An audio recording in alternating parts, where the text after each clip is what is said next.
विश्व में सर्वत्र वैषम्य है, सब पृथक पृथक तत्व हैं। 84 लाख प्रकार के शरीर, सब एक दूसरे से पृथक। फिर एक मनुष्य शरीर ही ले लो, 6 अरब आदमी है वर्तमान काल में, सबकी शक्ल अलग अलग, और तो और सबका अंगूठा का जो निशान है वो भी अलग अलग। कितना बड़ा विलक्षण है, छोटा सा अंगूठा, उसके नीचे की जो बनावट है, जो अंगूठा निशान देते हैं आप लोग लिखा पढ़ी में, वो सब की अलग अलग। फिर शक्ल क्या मिलेगी, फिर अकल क्या मिलेगी, सब पृथक पृथक। किंतु एक बात में सब एक मत है। क्या बात है वो? सुखम में भूयात दुखम में महाभूत। हमको सदा सुख मिले, दुख कभी न मिले। नास्तिक हो, आस्तिक हो, ओ कुकर शूकर कीट पतंग हो, अथवा इंद्र आदि देवलोक का हो, सब केवल आनंद चाहते हैं, केवल आनंद। सुखाय कर्माणि करोति लोको। प्रतिक्षण का हमारा प्रत्येक वर्क आनंद के लिए होता है। आनंद, सुख, मजा, लुत्फ, चैन, हैप्पीनेस, अनेक नाम है उसके। पीस, शांति। और यह भी आपको पता है कि कोई जीव एक क्षण को भी अकर्मा नहीं रह सकता। प्रत्येक जीव को प्रत्येक क्षण कर्म करना पड़ेगा, और जो भी व्यक्ति जो भी कर्म करेगा केवल आनंद के लिए।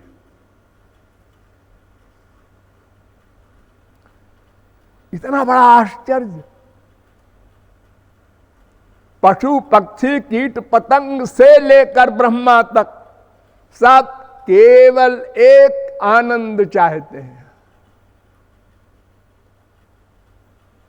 और अनंत जन्मों के प्रयत्न के पश्चात भी अद्यावधि आनंद का लवलेश भी नहीं प्राप्त हो सका।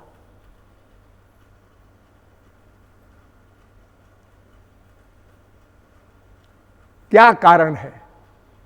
हम आनंद क्यों चाहते हैं और आनंद प्राप्त क्यों नहीं हो सका? ये 2 प्रश्न हैं। इन 2 प्रश्नों को हम हल नहीं कर सके। अनंत जन्म में भी अनंत बार मनुष्य बने और बड़ा बड़ा दावा किया हमारी बुद्धि ऐसी है, और 2 प्रश्न नहीं हल कर सके। हम आनंद क्यों चाहते हैं और वो अनंत जन्मों के निरंतर प्रयत्न के पश्चात भी क्यों नहीं मिला?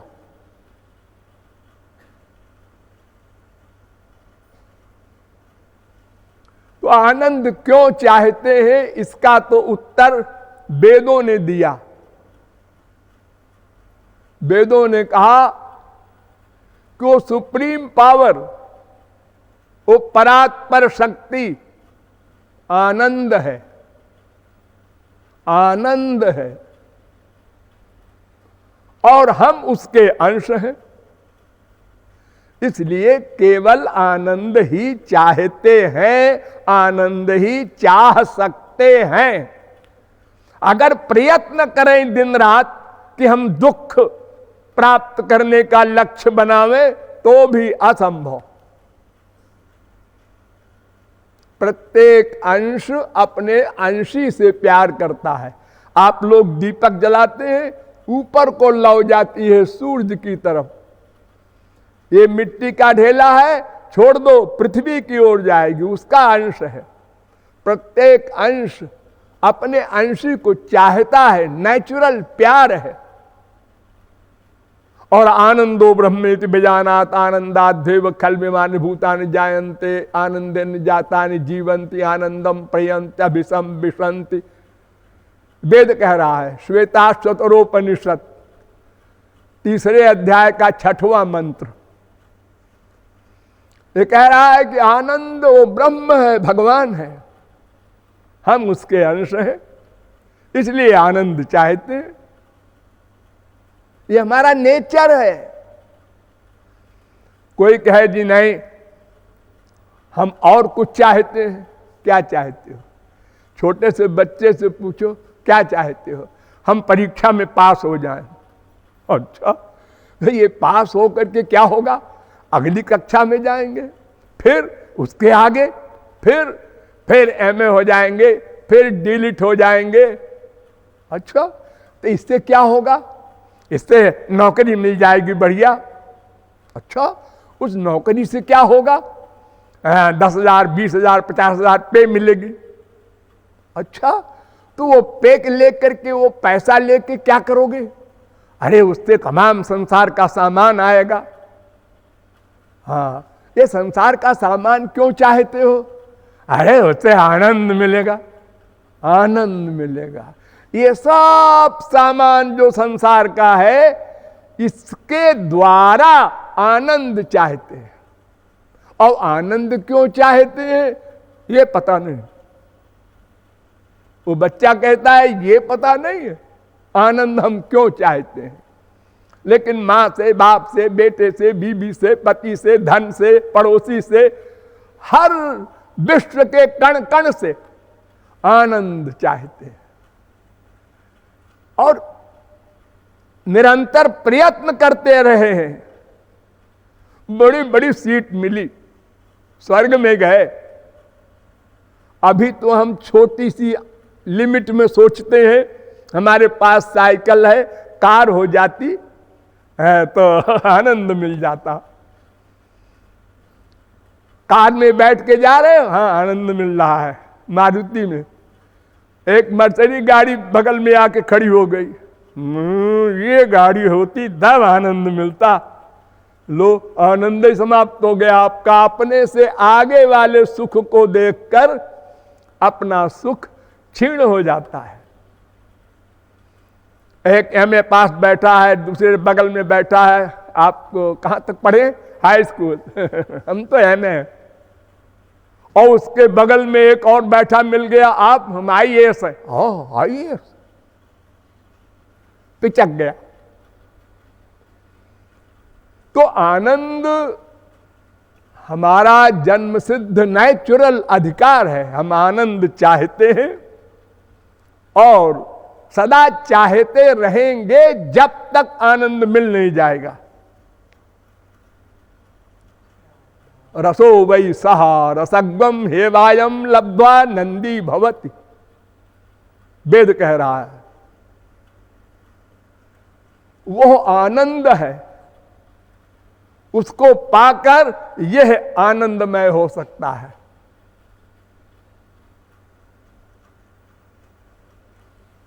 क्यों जी? हमको जो संसार में आनंद मिलता है ये आनंद नहीं है। अरे संसार में मां से, बाप से, बेटे से, बीबी से, पति से, रसगुल्ले से, सबसे हमको जो आनंद रोज मिलता है ये भी तो आनंद है। नहीं, जो वही भूमा तत्सुखम, वेद कह रहा है जो अनंत मात्रा का हो और अनंत काल के लिए हो वो आनंद है। हम जो आनंद पाते हैं ये अनंत मात्रा का नहीं है, बहुत थोड़ी मात्रा का है, नंबर 1। और थोड़ी देर बाद समाप्त हो जाता है, नंबर 2। जैसे भूखे हैं, एक रसगुल्ला खाया, बड़ा अच्छा बना है, दूसरा अच्छा बना है, तीसरा ठीक है, चौथा बस बस। अरे खाओ, रसगुल्ले में आनंद है तो खाए जाओ। अजी नहीं, उल्टी हो जाएगी अब तो। उसी से सुख जो मिला पहले, दूसरे रसगुल्ले में कम, तीसरे में और कम, चौथे में खत्म। उसी बेटे को, उसी मां को, उसी बीबी को चिपटाया, पहली बार अधिक सुख, दूसरी बार कम, तीसरी बार और चौथी बार जाओ बेटा खेलो, खत्म। एक ऐसा सुख है, इतना बड़ा धोखा, और फिर भी हम उस चक्कर में पड़े। तो ये सुख थोड़ा फिर घटने वाला, दो दोष, थोड़ा और घटने वाला। जैसे सवेरे की सूरज के तरफ आप मुंह कर खड़े हो तो बड़ी लंबी परछाई होगी, फिर 8 बजे, 9 बजे, 10 बजे छोटी होती जाएगी, 12 बजे समाप्त हो जाएगी। ये संसार का सुख है। बहुत बड़ी नहर गंगा जी से निकली और छोटी होती हो गई, छोटी होती गई, और आखिर में एक नाली बन गई, खत्म हो गई। तो ये सुख नहीं। और फिर जो सुख है भी वो हमेशा तो रहे, खत्म। उसी बेटे को चिपटाए मां, बड़ा सुख मिल रहा है, बीबी को चिपटाए पति, बड़ा सुख मिल रहा है, और नींद आ गई, भाड़ में जाए बेटा, भाड़ में जाए बीबी, सो गया। अरे सोने का इतना सुख है कि ये बड़े बड़े प्यार के आपके जो संसार के लोग हैं, ये सब समाप्त हो गए। तो सुख संसार में कहीं भी नहीं है। हमको भ्रम है, अगर हमारा भ्रम हम समझ ले तो आगे बढ़ने का प्रयत्न न करें। 1 लाख है 2 लाख हो जाए, 1 करोड़ है 2 करोड़ हो जाए, ये बीमारी समाप्त हो जाए। हाँ, 2 रोटी 2 कपड़ा चाहिए, बस इसके आगे संग्रह करना। अधिकम जो भी मन्ये तो सस्तेनो दंडमर्हति।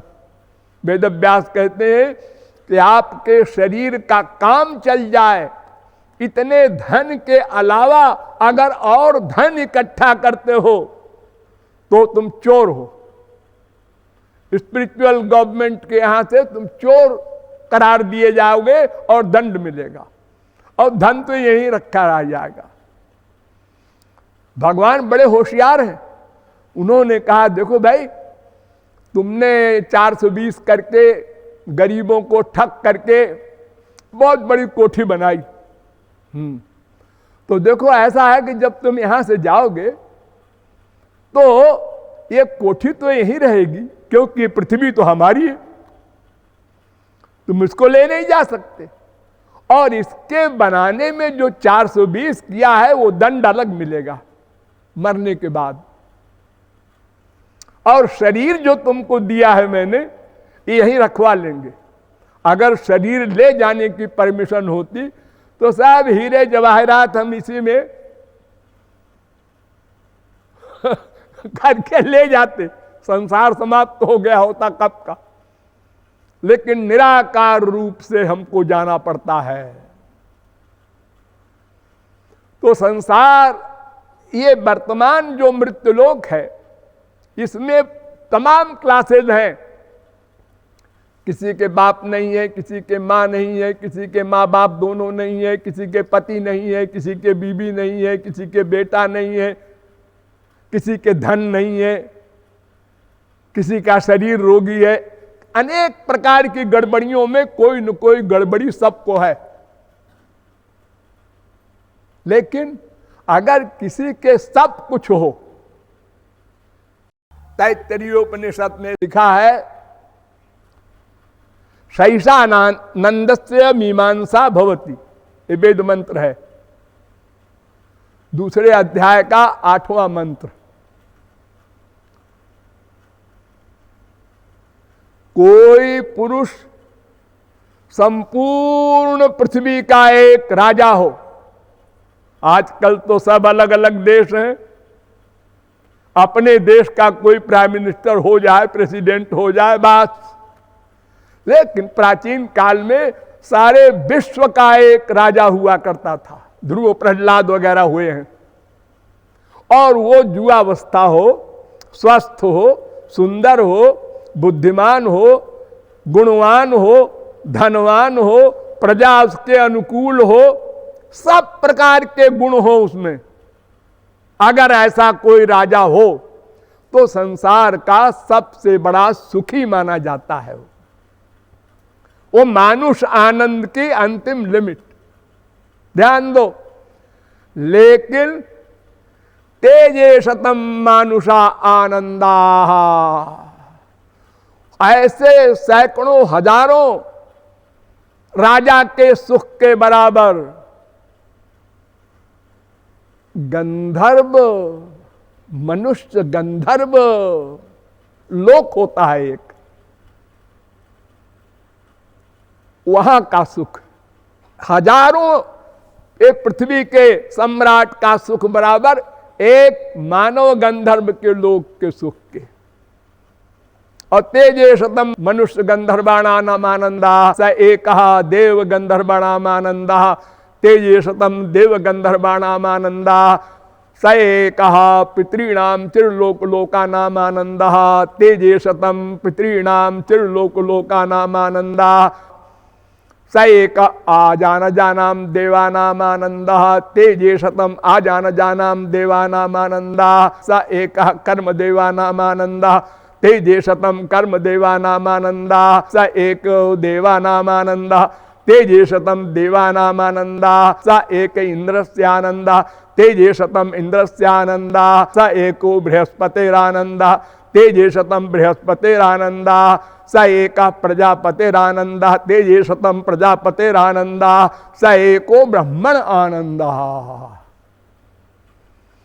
ये 11 कक्षाएं हैं आनंद की। एक तो मैंने बताया संसार का एक राजा हो, इससे हजारों गुना बड़ा मनुष्य गंधर्व का लोक, उससे हजारों गुना बड़ा देव गंधर्व के लोक का सुख, उससे हजारों गुना बड़ा पितृलोक का सुख, उससे हजारों गुना बड़ा आजानज देव का सुख, उससे हजारों गुना बड़ा कर्म देव का सुख, उससे हजारों गुना बड़ा देव का सुख, उससे हजारों गुना बड़ा इंद्र का सुख, उससे हजारों गुना बड़ा बृहस्पति का सुख, उससे हजारों गुना बड़ा प्रजापति का सुख, उससे हजारों गुना बड़ा ब्रह्मा का लोक वाला सुख। ये सब माया के लोक के सुख बता रहा हूं मैं, असली सुख नहीं है अभी।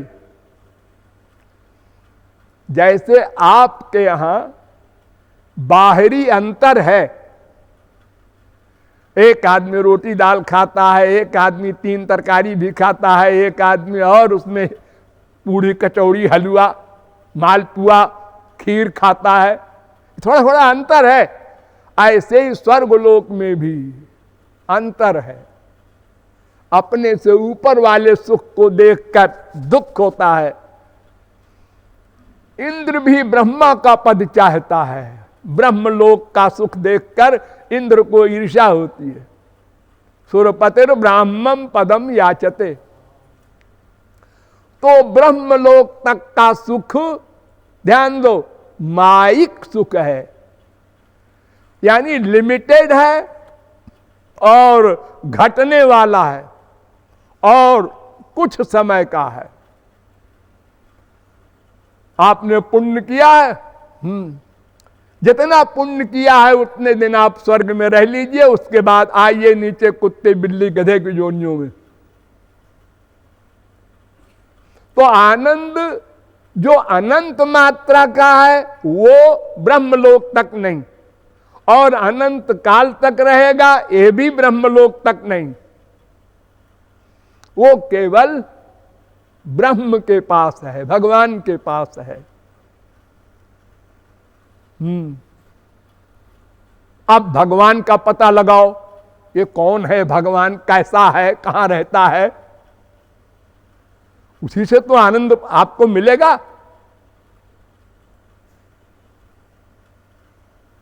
चलिए, वेदों में और किसी वाणी पर विश्वास नहीं करना है।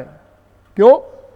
और सब वाणी मनुष्य की है, तो हो सकता है कोई गड़बड़ी हो मनुष्य में, कोई कमी रह गई हो और उसने ग्रंथ लिखा है। और भगवान का तो स्वरूप सदा सर्वज्ञता का है। और फिर वेद भगवान ने भी नहीं लिखा, अनादि निधना वेदा। जब से भगवान तब से वेद इस सृष्टि में प्रकट कर देते हैं, फिर भगवान में लीन हो जाता है, फिर प्रकट हो जाता है, बस। तो वेद कहता है भाई देखो, एक भगवान है बस, और कुछ नहीं है। एक मेवाद्वितीयम ब्रह्म ईशावास्यमिदग्वम सर्वम यत्किंच जगत्याम जगत। ईशावास्योपनिषद का पहला मंत्र। सब कुछ भगवान है, सब कुछ भगवान था, सब कुछ भगवान रहेगा, इतना समझ लो बस। एको ही रुद्रो, एक भगवान, न द्वितीयाय तस्थुर या इमान लोकानीशत ईशनी भी वेद कह रहा है। एक देव है, एक ब्रह्म है, एक भगवान है, एक पर्सनैलिटी है, सुप्रीम पावर। पुरुष एवेदग्वम सर्वम जद्भूतम यच्च भाव्यम उतामृतत्वशेषानो यदन्नेनातिरोहति। ऋग्वेद अथर्ववेद दोनों में ये मंत्र है, और श्वेताक्षतरोपनिषद में भी है, तीसरे अध्याय का 15वां मंत्र। सब कुछ ब्रह्म है। आत्मा वा इदमेक एवाग्र आसीत, ऐतरेयोपनिषद पहले अध्याय का पहले खंड का पहला मंत्र। सब भगवान ही था, भगवान ही है, भगवान ही रहेगा। फिर अब आगे वही वेद दूसरी बात करने लगा।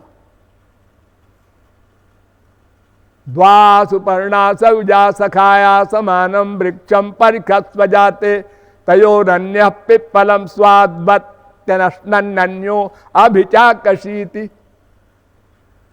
ये श्वेताक्षतरोपनिषद के चौथे अध्याय का 6वां मंत्र है। यानी दो है, एक नहीं दो है।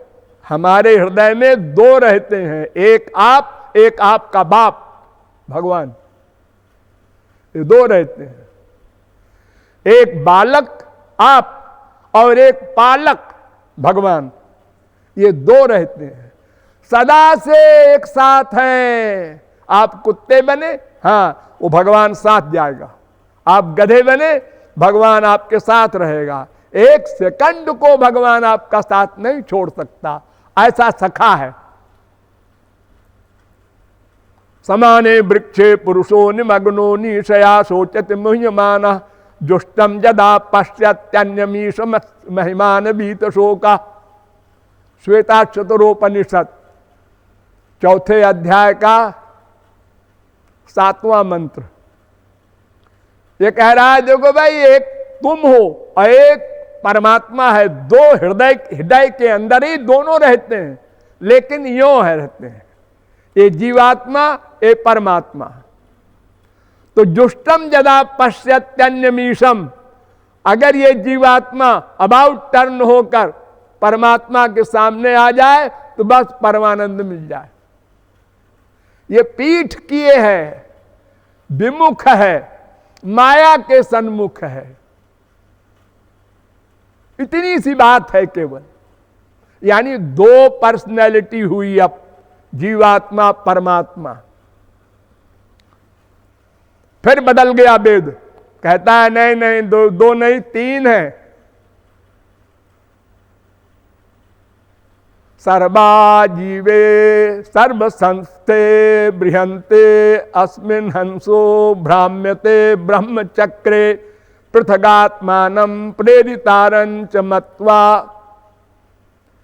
एक वो परमात्मा, एक मैं जीवात्मा, और एक ये है माया, वो मैं यह, ये तीन तत्व है अनाद्यनंत। श्वेताश्वतरोपनिषद पहले अध्याय का 6वां मंत्र है।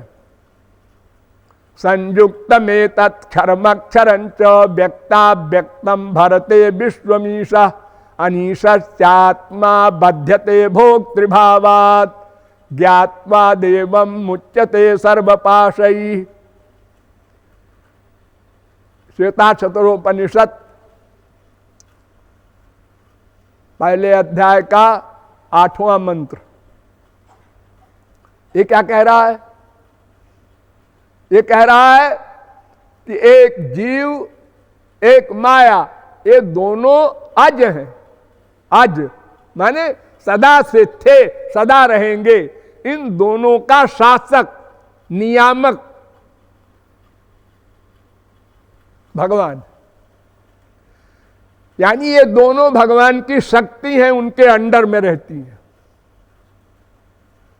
न जीव भगवान को चैलेंज कर सकता है कि मुझे आपकी आवश्यकता नहीं है, न माया चैलेंज कर सकती है। दोनों का नित्य संबंध है भगवान से। फिर वेद कहता है ज्ञाज्ञौ द्वावजा विशनीषा वजा हेका भोक्तृभोग्यार्थ युक्ता अनंतश्चात्मा विश्वरूपो ह्यकर्ता त्रयम यदा बिंदते ब्रह्म में तत्। श्वेताश्वतरोपनिषद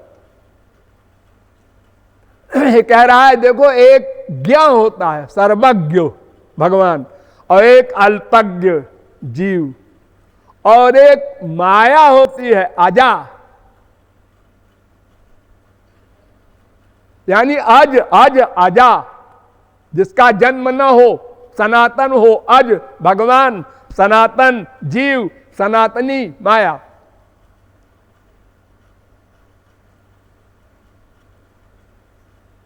फिर वेद कहता है एतद् ज्ञेयं नित्यमेवात्म संस्थम नातः परम वेदितव्यं हि किंचित भोक्ता भोग्यम प्रेरितारंच मत्वा सर्वं प्रोक्तम त्रिविधम ब्रह्म में तत्। 12वां मंत्र ये भी वही बात कर रहा है। जीव माया ब्रह्म तीन तत्व है, और जीव माया का शासक भगवान है।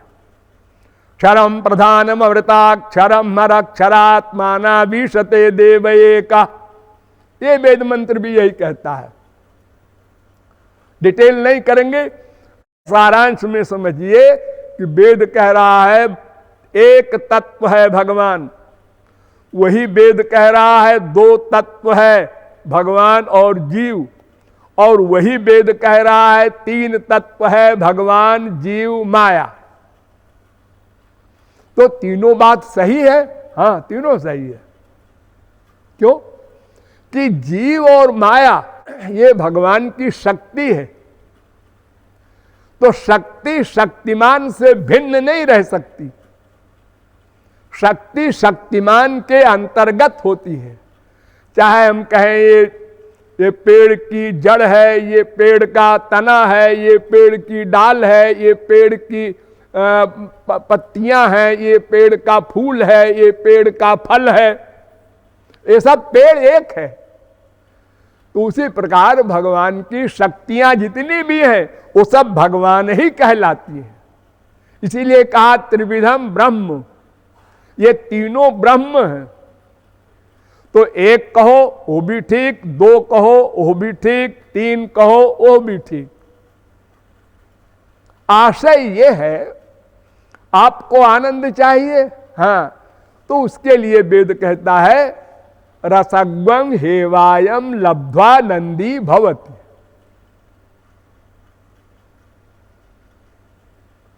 उसको पाकर यह आनंदमय हो सकता है, और कोई उपाय नहीं। भावार्थ है कि भगवान के पास आनंद है, उन्हीं से हमको मिल सकता है। तो वो भगवान कहाँ है, कैसे उसके हमारा संपर्क हो और कैसे आनंद मिले? तो भगवान कहते हैं एको देव सर्वभूतेषु गूढ़ सर्वव्यापी सर्वभूतांतरात्मा। भगवान सब जगह है, आपके हृदय में तो है ही है, सर्वव्यापक भी है। तो आपको कहीं जाना नहीं मंदिर में या तीर्थ में, आपके अंदर बैठा है, आपके आइडियाज नोट करता है, एक सेकंड को आपसे अलग नहीं होता। ये आप नहीं मानते, जानते तो हैं, हाँ जानते तो हैं, हृदय में भगवान रहते हैं। हिंदू मुसलमान ईसाई सब यही बोलते हैं, लेकिन मानता नहीं कोई। जो मान ले वो तो महापुरुष हो जाए। ये आप लोग जो प्राइवेट शब्द का प्रयोग करते हैं ना, जो मैं सोच रहा हूं कोई नहीं जानता, ये प्राइवेसी आपकी गलत है। कोई प्राइवेसी आपकी नहीं रह सकती। वो अंदर बैठा नोट कर रहा है आइडियाज, तो प्राइवेट कहां रह गए आप? लेकिन भूल जाते हैं आप, जब कोई गलत काम करने आप जाते हैं तो ये भूल जाते हैं वो बैठा नोट कर लेगा। देखो आप लोगों में तमाम लोगों ने हाई स्कूल बीए एमए सब परीक्षाएं दी होंगी, तो आप अपनी कुर्सी पर बैठकर मेज पर कॉपी रखकर लिखते हैं। अगर आप ऐसा देखने लग जाए दूसरे की कॉपी में, डांट खा जाएंगे। मैंने बचपन में एक मजाक किया था, परीक्षा देने गया तो मैं बहुत जल्दी जल्दी लिखने का हमारा नेचर था। 3 घंटे के पेपर को आधा घंटे में मैंने लिख दिया। अब उसके बाद उसको मजाक सूझा तो हम एक की कॉपी में ऐसे देखने लगे, तो आ गया हमारे सामने वो निरीक्षक, मिस्टर अपने कॉपी में देखिए। हम फिर देखने लगे, वो फिर आया, अब के जरा गुस्से में कहा, हम फिर देखने लगे, तो उसने कॉपी हमारी उठा लिया। हम तो पूरा लिख चुके थे, हमको क्या परवाह थी, और हम भी अपना उठ के गुस्से में वहां से चले आए। तो फिर लौट के आया, जाने लगे तो देखिए देखिए आप परीक्षा का मामला है, आप लिखिए, लेकिन उधर मत देखिए। हमने कहा मुझे नहीं लिखना। मैं चला आया, उसने बाद में बैठ के वो हमारी कॉपी देखने लगा। उसने कहा अरे तो सब सही लिखे हैं आधा घंटे में, और फिर भी ये नकल की एक्टिंग कर रहा था। कितने बड़े आश्चर्य की बात है। तो भगवान को पाना है और सब जगह है, वो हमारे भीतर भी है बाहर भी है, लेकिन वो आनंद मिले कैसे हमको? या तो हम चुरा ले आनंद।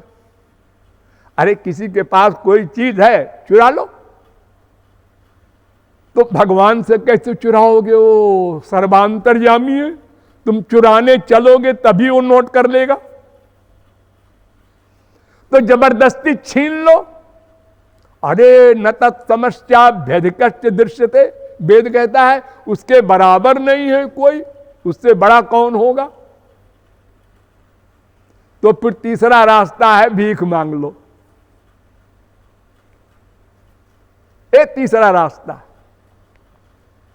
इसी को भक्ति कहते हैं, शरणागति कहते हैं। मांग लो। देखो कितने भिखारी हमारे भारत में ही घूम रहे हैं रोटी दाल के लिए। इसी ब्रज में कितने बाबा लोग मधुकरी मांग के खाते हैं, भूखे रहते हैं। तो वो मांग कर ले लिया उसने। बांध कर लेना ये संसार में तो हो सकता है, भगवान के यहां नहीं हो सकता। चुरा के लेना ये भी नहीं हो सकता। तो इसलिए वेदों में कहा कि यस्य देवे परा भक्तिर यथा देवे तथा गुरौ तस्यैते कथिता ह्यर्था प्रकाश्यन्ते महात्मनः। जैसी भक्ति भगवान में हो वैसी भक्ति गुरु में हो, यानी दोनों की शरणागति एक सी हो 100%, तो उसको भगवत प्राप्ति हो जाएगी। और कोई मार्ग नहीं है, नहीं। उपासते पुरुषम जेष कामास्ते शुक्रमेत दते भरतंति धीरा, वेद कह रहा है। यो ब्रह्मांडम विदधाति पूर्वम, वेद कह रहा है। अरे गीता तो आप लोगों ने सुना पढ़ा होगा। दैवी हेषा गुणमयी मम माया दुरत्यया मामेव जे प्रपद्यन्ते माया में ताम तरंति ते।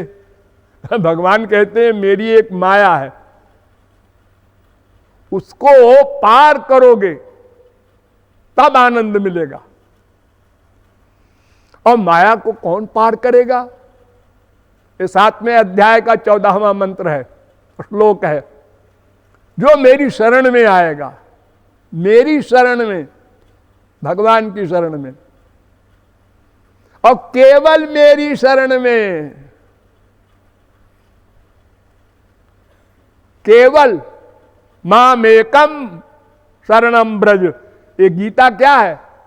भगवान से अर्जुन कहता है गीता के प्रारंभ में, शिष्यस्ते हम साधिमाम त्वाम प्रपन्नम, मैं आपका शिष्य हूं, प्रपन्न शिष्य हूं, कंप्लीट सरेंडर। अच्छा, आप हमारे गुरु हैं, क्योंकि अगर आपको मैं भगवान कह दूंगा तो आप कहेंगे गुरु के पास जाओ, डायरेक्ट कांटेक्ट भगवान से नहीं हो सकता, इसलिए मैं आपको गुरु कह रहा हूं। हाँ तो बोलो क्या कह रहे हो? तुम शिष्य हो, हम गुरु हैं, चलो मान लिया। ऐसा है गुरुजी कि अगर मैं युद्ध करूंगा तो ये सब जो कौरव लोग हैं, ये सब हमारे ब्लड रिलेशन है इनके हमसे। कोई ताऊ है, कोई पितामह है, कोई भीष्म है, कोई, इनको मारूंगा। हाँ, मारना औलाई में क्या करना होगा? अरे तुम गए थे द्वारिका में हमसे हेल्प मांगने, तो मारने के लिए तो गए थे। हाँ हाँ वो तो ठीक है, लेकिन अब हमारी समझ में आया कि मारना ठीक नहीं है, क्योंकि इनकी स्त्रियां विधवा होंगी, वो कैरेक्टरलेस हो जाएंगी, उनके संतान पैदा होगी वर्णशंकर। ये पाप, इतना बड़ा नरक मैं नहीं चाहता पृथ्वी। तो क्यों रे, जब तू मांगने गया था हमसे द्वारिका में कि महाराज हम तो आपकी हेल्प मांगने आए हैं, और बिना हथियार के मुझको तूने चुन लिया, तो तब तेरी समझ में नहीं आया था किससे युद्ध करना है? अरे मालूम तो रहा होगा कौरवों से करना है युद्ध। हाँ मालूम तो था। फिर और तू कहता है मैं शरण में हूं, और अपनी बुद्धि भी लगाता है कि मैं मारूंगा तो पाप होगा, तो नरक मिलेगा। यानी तू गुरुजी को उपदेश दे रहा है। शरणागत का मतलब बुद्धि गुरु को दे देना, सोचना नहीं कुछ। वाल्मीकि के गुरु ने कहा देखो मरा मरा बोलते रहो। मरा मरा क्यों बोलूं? प्रश्न नहीं करना, और तब तक बोलते रहना जब तक मैं ना आऊं। तो आप कब आएंगे? प्रश्न नहीं करना, हमारी जब इच्छा होगी तब आएंगे। गुरु से प्रश्न नहीं किया जाता, गुरु की आज्ञा में बुद्धि नहीं लगाई जाती है, और नहीं लगाया उसने, और महापुरुष हो करके निकला।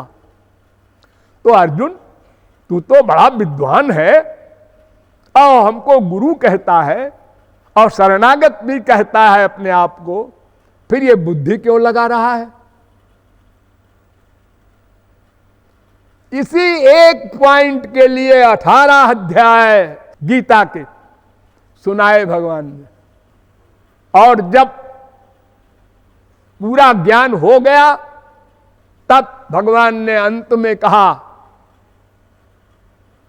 कच्चिद अज्ञान सम्मोह प्रणष्टस्ते धनंजय। अब तेरा ज्ञान चला गया अर्जुन। तो अर्जुन ने कहा, नष्टो मोह स्मृतिर्लब्धा तत्प्रसादान मयाच्युत। ये 73वां श्लोक गीता का एंड। हाँ, ज्ञान चला गया, ज्ञान आ गया, अब मैं युद्ध करूंगा, गुरु की जो आज्ञा होगी उसका पालन करूंगा, कोई मरे जे कुछ हो, हमको बुद्धि नहीं लगाना, इसका जिम्मेदार गुरु। जैसे हमारे संसार में मजिस्ट्रेट ने कहा गोली चलाओ पुलिस वालों को, चला दिया गोली, कौन मरा कौन कितने मरे हमको इससे मतलब नहीं, ऑर्डर है मजिस्ट्रेट का, हमने चला दिया गोली। तो भगवान ने अर्जुन से कहा भी था बीच में, अरे मैं इन सबको मार चुका हूं गधे, तू तो निमित्त मात्र हो जा, यश कमा ले कि अर्जुन ने मारा, और मारूंगा मैं तो अंदर बैठा हूं सबके। उसको बाएं तरफ घुमा दिया, मर गया, दाहिने तरफ घुमा दिया, जिंदा हो गया। बाहर से मारने की जरूरत नहीं हमको। स आत्मनि तिष्ठति, मैं तो सबके आत्मा के भीतर बैठा हूं। तो शरणागति या भक्ति दोनों का एक अर्थ है। और गीता से समझ लो, देखो पहले तमाम उपदेश दिया भगवान ने अर्जुन को। 18वें अध्याय में अंत में कहा कि सर्वगुह्यतमं भूय शृणु में परमं वचा। अर्जुन, प्राइवेट में प्राइवेट सबसे प्राइवेट बात सुन। एक होता है गुह्य माने प्राइवेट, एक होता है गुह्यतर माने प्राइवेट में प्राइवेट, एक होता है गुह्यतम माने सबसे प्राइवेट। क्या है महाराज? बता दो, वो प्राइवेट उपदेश क्या है? वो ये है, ये 18वें अध्याय का 64वां श्लोक है। इसके आगे वो बताया प्राइवेट, मन मनाभो मद्भक्तो मज्जाजी माम नमस्कुरु। बस तो अपना मन अपनी बुद्धि सब कुछ मुझ में लगा करके मुझसे प्यार कर, शरणागत हो जा। ये सबसे प्राइवेट बात। अर्जुन का सिर हिलने लगा। हाँ। और सुन, सर्वधर्मान परित्यज्य मामेकं शरणं व्रज अहं त्वां सर्व पापेभ्यो मोक्षयिष्यामि मा शुचा। ये जो धर्म धर्म चिल्ला रहा है कि इनको मारूंगा तो अधर्म होगा, तो धर्म अधर्म सब चक्कर छोड़, तू तो मेरी शरण में आ जा। तो महाराज ये जो वेद में आपके कहा गया है कि हत्या करने का पाप होता है, अहं त्वां सर्व पापेभ्यो मोक्षयिष्यामि। अगर भगवान और गुरु की शरण में रह करके पाप करता है कोई, तो वो उसके जिम्मेदार है, वो क्षमा कर देंगे। तो मैं तुझको क्षमा कर दूंगा और अपना लोक दे दूंगा पुरस्कार में। ये गीता का एंड है। यानी भगवान की शरणागति से ही वो आनंद मिलेगा। फिर गीता में कहा गया 9वें अध्याय में, अनन्याश्चिन्तयन्तो मां ये जनाः पर्युपासते तेषां नित्याभियुक्तानां योगक्षेमं वहाम्यहम्। जो मेरी शरणागति में हो जाएगा, यानी मन मुझ में नित्य लगा देगा, तो मैं उसका योगक्षेम वहन करूंगा। यानी उसकी जिम्मेदारी, उसका ठेका मैं लूंगा। 9वें अध्याय का 22वां श्लोक। फिर उसी गीता में फिर कहा, पत्रम पुष्पम फलम तो यम जो में भक्त्या प्रयच्छति। देखो भक्ति का कितना बड़ा कमाल है कि मुझे कोई पत्ता दे दे, संसार में किसी को आप खाना खिलाते हैं तो उसकी हैसियत देख करके, ये बहुत बड़ा आदमी है, इसके लिए ऐसा ऐसा खाना बनाओ, ये सूखी रोटी नहीं खाएगा। और भगवान के लिए कहते हैं पत्रम, पत्ता कोई पेड़ का पत्ता, पुष्पम कोई फूल, फलम कोई फल। हम बहुत गरीब हैं, कहां से फल खरीदेंगे? अरे पेड़ का पत्ता भी नहीं दे सकता, नहीं हम चल नहीं सकते, हमारा पैर गड़बड़ है। तोयम पानी दे दे, पत्रम पुष्पम फलम तोयम, भक्ति से देना। ऐसे देने से तो मैं अमृत भी नहीं पीऊंगा। ये भक्ति का कमाल है। यत करोश यदस्नास यज्जुहोश ददास यत, सब भगवान को दो, डरो मत। उनका स्मरण सदा होता रहे प्रत्येक कर्म के करते समय। सारी गीता में भगवान ने चैलेंज किया। 9वें अध्याय का 31वां मंत्र श्लोक, कौन्तेय प्रतिजानीहि न मे भक्त प्रणश्यति। अर्जुन कान खोल कर सुन, मेरे भक्त का पतन नहीं हो सकता, उसका मैं ठेकेदार हूं। और वो भक्ति कौन करे, सबको अधिकार है। उसी गीता में लिखा, अपिचेत सुदुराचारो भजते माम अनन्य भाग साधुरेव समन्तव्य। घोर दुराचारी भी अगर मेरी भक्ति करता है तो उसको संत ही मानो। सदाचारी तो करता ही है, कोई हो, पुरुष नपुंसक नारी नर जीव चराचर कोय, सर्वभाव भज कपट तज मोहि परम प्रिय सोय। भागवत देखो,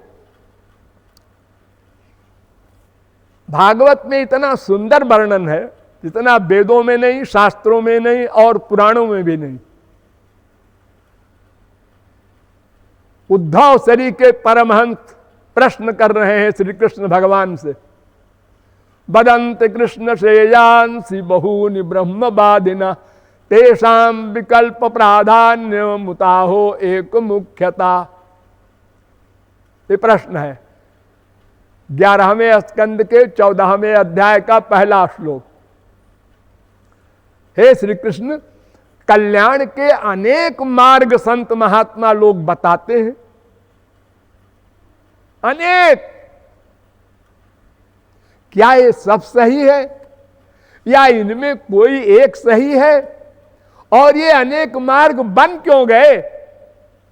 बेचारा एक आदमी, वो बाबा जी आए ऐसा बोल गए, दूसरे बाबा जी आए ये बोल गए, तीसरे बाबा जी ये बोल गए, वो कंफ्यूज्ड हो गया, क्या सही है किसकी माने।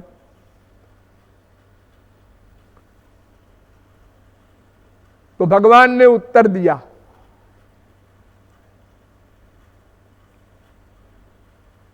मन माया मोहित धिया पुरुषा पुरुषर्षभ श्रेयो बदंत्यनेकांतम यथा कर्म यथा रुचि। 14वें अध्याय का 9वां श्लोक। उद्धव, मेरी माया से सब मोहित हैं और सबके तमाम जन्मों के कर्म भी अलग अलग हैं, संस्कार अलग अलग हैं, इंटरेस्ट अलग अलग है, रुचि अलग अलग है। किसी का सत्व गुण बलवान, किसी का रजोगुण बलवान, किसी का तमोगुण बलवान। तो मेरी वेदवाणी का जो अध्ययन करते हैं ये लोग, तो अपनी अपनी बुद्धि के अनुसार अर्थ लगाते हैं, क्योंकि मेरी वेदवाणी अलौकिक है, उसके हजारों अर्थ हो सकते हैं। तो जब अलग अलग अर्थ लगाएंगे तो सत्व गुणी अर्थ लगाएगा, सात्विक रजोगुणी अर्थ लगाएगा राजस, तमोगुणी अर्थ लगाएगा तामस। कि शराब पीना लिखा है वेद में, ऐसा कहेगा वो, तोड़ मरोड़ के शब्दों का अर्थ करेगा। तो ये अलग अलग बुद्धि होने के कारण वेद के अलग अलग अर्थ कर डाले लोगों ने, इसलिए अलग अलग मार्ग बन गए। जैसे धर्म में के यशश्चान्ने कामम सत्यम श्रमम दमम केचित् वदन्ति स्वार्थम वा ऐश्वर्यम त्याग भोजनम। 14वें अध्याय का 10वां श्लोक। कोई कहता है वर्णाश्रम धर्म का पालन करो, ब्राह्मण क्षत्रिय वैश्य शूद्र ये वर्ण, और ब्रह्मचर्य गृहस्थ वानप्रस्थ संन्यास ये आश्रम। दूसरा कहता है अरे क्या इस चक्कर में पड़े हो, ऐसा नाम कमाओ। ये साहित्यिक लोग ये अपना एम बनाए हुए हैं। कोई कहता है जी सब झगड़ों को छोड़ो, अपनी इच्छाओं को पूरा करो। यावत जीवेत सुखम जीवेत ऋणं कृत्वा घृतम पिबेत, जब तक जियो सुख से जियो, कर्जा करके घी पियो। 4 वाक सिद्धांत। कोई कहता है नहीं जी ये सब बेकार बातें हैं, त्यागी बनो। कोई कहता है कि नहीं नहीं ऐश्वर्य इकट्ठा करो। कोई कहता है यज्ञ करो जी, देवता लोग खुश होंगे तो तुम्हारे ऊपर कृपा करेंगे। कोई कहता है तपस्या करो, कोई कहता है दान करो, कोई कहता है यम, कोई कहता है नियम। सब अलग अलग प्रकार के सिद्धांत बताते हैं। केचिद यज्ञ तपोदानम व्रतान नियमान यमान। लेकिन उद्धव आद्यंतवंत एवैषाम लोका कर्म विनिर्मिता दुखोदरका स्तमो निष्ठा क्षुद्रानंदा शुचार्पिता। इन सब कर्मों का जो फल है वो एक दिन प्रारंभ होता है, एक दिन समाप्त होता है, अर्थात स्वर्ग तक ले जाता है। आनंद नहीं मिलेगा, भावार्थ ये। जो आनंद मिलेगा वो लिमिटेड और नश्वर। जैसे यहां आनंद मिल रहा है सबको संसार के सामान में, ऐसे ही उनको मिलेगा वो दिव्यानंद, स्पिरिचुअल हैप्पीनेस नहीं मिलेगा। तो महाराज आप कैसे प्राप्त होंगे? सवाल तो ये है, भक्त्या हमें कया ग्राह्य श्रद्धयात्मा प्रिय सताम। मैं केवल भक्ति से प्राप्त हो सकता हूं। 14वें अध्याय का 21वां श्लोक। केवल भक्ति से। न माम साधयत योगो न सांख्यम धर्म उद्धव न स्वाध्याय तपस्त्यागो नेष्टा पूर्तम न दक्षिणा। व्रतानि यज्ञ छंदांस, कोई साधन नहीं है जो मुझे प्राप्त करा सके। केवल भक्ति से मैं प्राप्त होता हूं। कथम बिना रोमहर्षम द्रवता वा चेतसा बिना बिनानंदाश्रु कलया भक्त्या शुद्धेत विनाशया। भागवत। बिना हमारे प्रेम में उसके आंसू बहे, रोमांच हो, कंप हो, ये सब बिना हुए अंतःकरण भी शुद्ध न होगा। भगवत प्राप्ति तो बहुत दूर की बात है। पहले अंतःकरण तो शुद्ध करना होगा। शुद्ध वस्तु का निरंतर चिंतन करके उसके दर्शनादि की व्याकुलता बढ़ाकर अंतःकरण शुद्ध होता है। और कोई साधन नहीं है ना, अंतःकरण शुद्धि का भी साधन नहीं है। शंकराचार्य सरीके अद्वैती भी अपनी मां को उपदेश करते हैं, शुद्धयति हीनांतरात्मा कृष्ण पदाम्भोज भक्ति मृते। मां श्री कृष्ण भक्ति के बिना अंतःकरण शुद्ध ही नहीं हो सकता। फिर भगवत प्राप्ति वगैरह तो आगे की बातें हैं। तो इस प्रकार शरणागति या भक्ति से ही भगवान की प्राप्ति होती है, और कोई भी कर्म, ज्ञान, योग, तपश्चर्या भगवान को तुम्हारे पास नहीं ला सकता। वो बेचारे बीच में कुछ दूर तक ले जाके छोड़ देते हैं। जप तप नियम योग निज धर्मा, श्रुति संभव नाना शुभ कर्मा, ज्ञान दया दम तीरथ मज्जन, जहां लगी धर्म कहे श्रुति सज्जन, आगम निगम पुराण अनेका, पढ़े सुने कर फल प्रभु एका, तव पद पंकज प्रीति निरंतर, सब साधन कर यह फल सुंदर। कोई साधन नहीं। जिमि थल बिनु जल रही न सकाई, कोटि भांति को कर उपाई, तथा मोक्ष सुख सुनु खगराई, रही न सकई हरि भगति बिहाई। जैसे पृथ्वी के बिना जल नहीं ठहर सकता कहीं, ऐसे ही भक्ति के बिना माया से मुक्ति नहीं हो सकती। चाहे कोई ज्ञानी 1000 जन्म ज्ञान के मार्ग पर चलता रहे, मोक्ष नहीं मिलेगा। बारी मथे बरु होई घृत, असिकता ते बरु तेल, बिनु हरि भजन न भव तरिय, यह सिद्धांत अपेल। मिलहि न रघुपति बिनु अनुरागा, किए जोग जप ज्ञान विरागा। और फिर एक कलयुग है, यही कलिकाल न साधन दूजा, जोग यज्ञ जप तप व्रत पूजा। ये सब कलयुग में नहीं है। कलयुग योग यज्ञ नहीं ज्ञाना, एक आधार राम गुण गाना।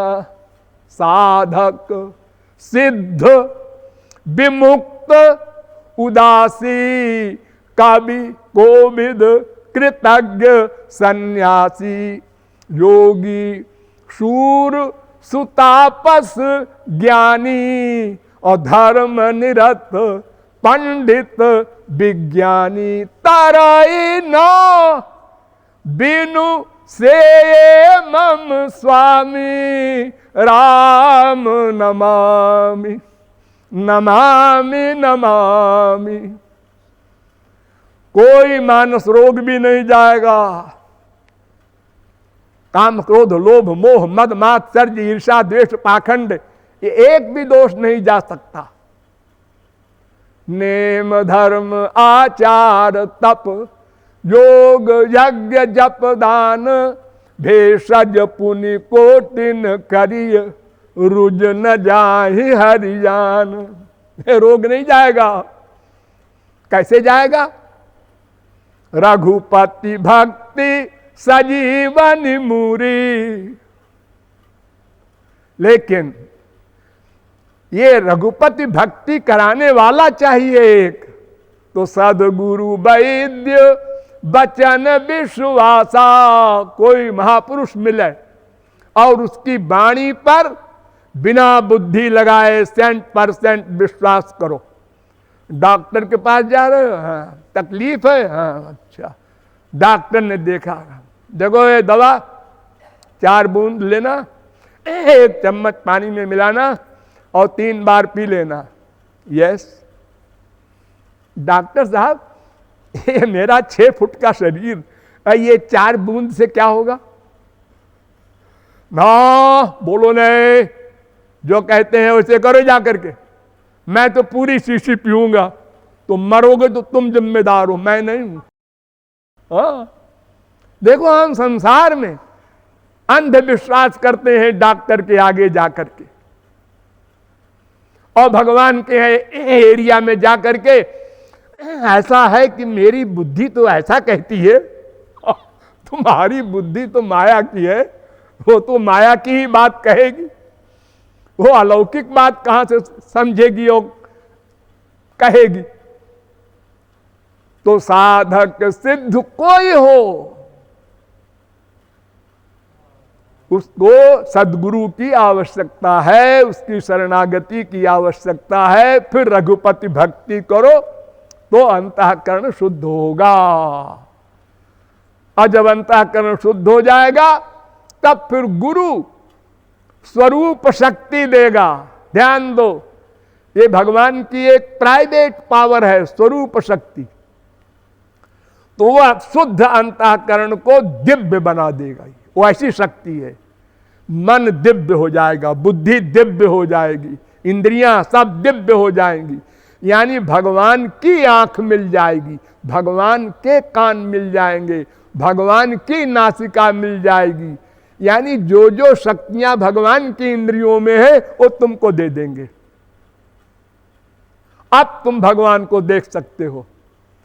जब अवतार लेके आवे, चाहे जैसे आवे, वो घोर बूढ़े बन के आवे लठिया लेके, तो भी तुम पहचान लोगे, क्योंकि तुम्हारी दृष्टि दिव्य हो गई, तुम्हारे कान दिव्य हो गए, तुम्हारा मन दिव्य हो गया, तुम्हारी बुद्धि दिव्य हो गई। अब माया निवृत्ति भी तत्काल और परमानंद प्राप्ति भी, त्रिगुण त्रिकर्म त्रिदोष पंचक्लेश पंचकोश सब बीमारियां समाप्त। और सदा पश्यंत सूरयः तद विष्णु परमं पदम।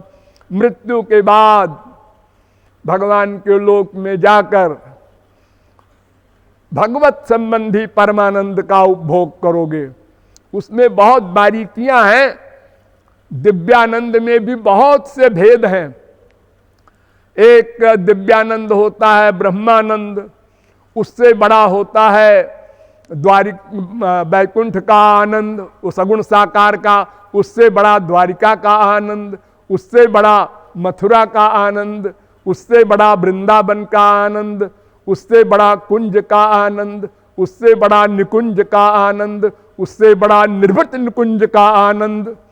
ये तमाम क्लासेस हैं उस दिव्यानंद में भी, लेकिन वो तो बाद की बातें हैं। अभी तो आपको अंतःकरण शुद्धि की साधना करना है। शेष फिर कभी। बोलिए वृंदावन बिहारी लाल की।